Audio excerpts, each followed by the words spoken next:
Welcome to From the Pages, and this issue hits like a thunderclap because it captures a moment when professional wrestling decided it could think bigger, travel farther, and stage spectacles that felt genuinely, historic. This is the Starrcade issue, the aftermath and analysis of wrestling's greatest night, anchored in Greensboro, North Carolina, and rippling outward through every major territory. Inside these pages, you get the voices of the wrestlers, the editors, the fans, and the officials, all trying to make sense of a business that is expanding, colliding with itself, and redefining what a big show really means.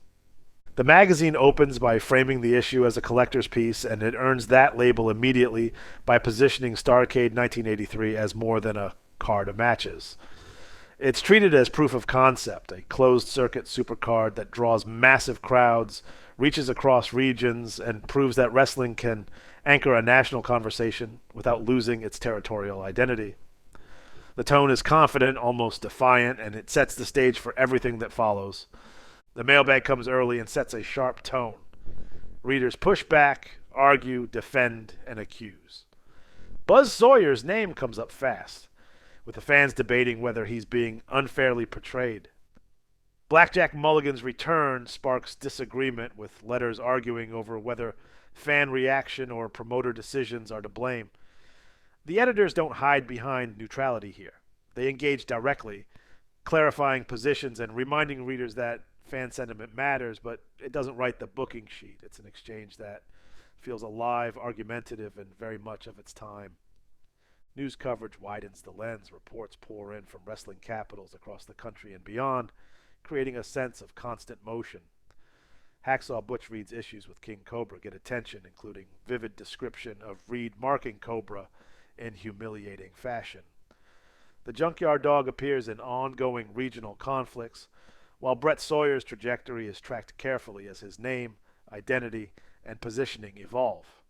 In the WWF sphere, tag team controversy dominates, with Tony Atlas, Rocky Johnson, and the Samoans caught in disputes that highlight how fragile championships can be when rules, enforcement, and politics collide. That tension feeds directly into one of the issue's most pointed pieces, an editorial that calls out inconsistent officiating. The argument centers on top rope rules, or the lack of consistent enforcement across promotions. Ric Flair's tactics are examined alongside Jimmy Snuka's aerial offense, and the editors raise a blunt question. If rules exist, why are they selectively applied? The tone isn't academic. It's accusatory, grounded in examples, and clearly aimed at promoters as much as referees. The question of the month shifts the focus to myth making. Andre the Giant is placed under the microscope with one simple question: is he unbeatable? The answers vary widely. Bob Backlund approaches it with champion's discipline. Captain Lou Albano speaks from a manager's point of view. Ric Flair, Road Warrior Animal, John Studd, Ken Patera, Blackjack Mulligan, Mike Rotondo, Kerry Von Erich, and King Kong Bundy all weigh in. Some respectful, some defiant, some dismissive. What emerges is a portrait of Andre, not just as a wrestler, but as a concept, a force that shapes how others define themselves. And Ric Flair's dominance carries into the Wrestler of the Month feature. Fresh off his cage match victory over Harley Race at Starrcade, Flair is presented as a champion already feeling the weight of the crown. The piece details the brutality of the match, the physical toll, and the relentless schedule that comes with being NWA World Champion. Flair's confidence is there, but so is the acknowledgement that survival, not celebration, defines a champion's life. From there, the magazine dives deep into Starrcade itself. The Greensboro Coliseum atmosphere is described as electric, and the scale of the event is emphasized repeatedly. Gordon Soley's presence as host anchors the broadcast, lending credibility and gravitas. Match by match, the card unfolds. Carlos Colon clashes with Abdullah the Butcher in a bout defined by chaos. Kevin Sullivan and Mark Lewin meet Scott McGee and Johnny Weaver in a contest steeped in psychology. The Assassins face Rufus R. Jones and Bugsy McGraw, while Wahoo McDaniel and Mark Youngblood battle Dick Slater and Cowboy Bob Orton. Kabuki's mystique is highlighted, as is the brutality of the dog collar match between Roddy Piper and Greg Valentine, a fight portrayed as raw hatred given form. The night crescendos with Ric Flair versus Harley Race inside the steel cage, and the Briscoe brothers against Ricky Steamboat and Jay Youngblood, cementing Starrcade as a milestone rather than a novelty. The magazine then pivots to Atlanta, covering the Thanksgiving Tag Team Tournament at the Omni. The prize money, the tradition, and the competitive intensity are all emphasized.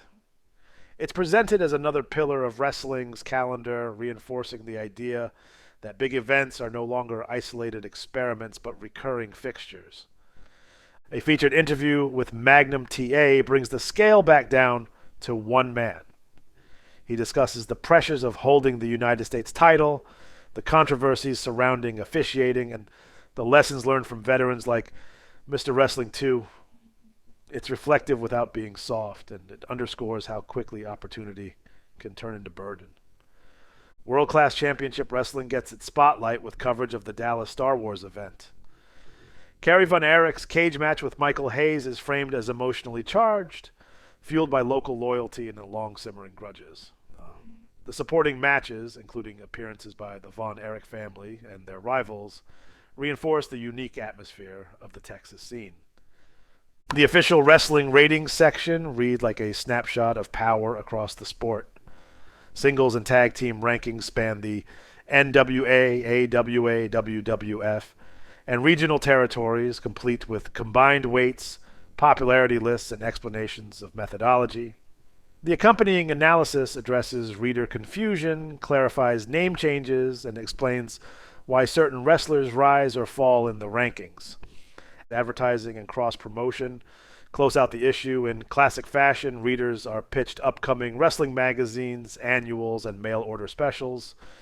Subscription offers, promotional blurbs, and reminders of the wider wrestling magazine ecosystem serve as a reminder that this was a booming business on newsstands and in arenas alike. The final pages circle back to reader engagement and editorial voice, reinforcing the idea that wrestling lives in the constant exchange between performers, promoters, and fans. This issue doesn't just document a moment, it argues for it. It insists that Starrcade mattered, that rules should matter, and that the future of wrestling would be shaped by how seriously it took itself. See you next time. Farewell from the Empire State.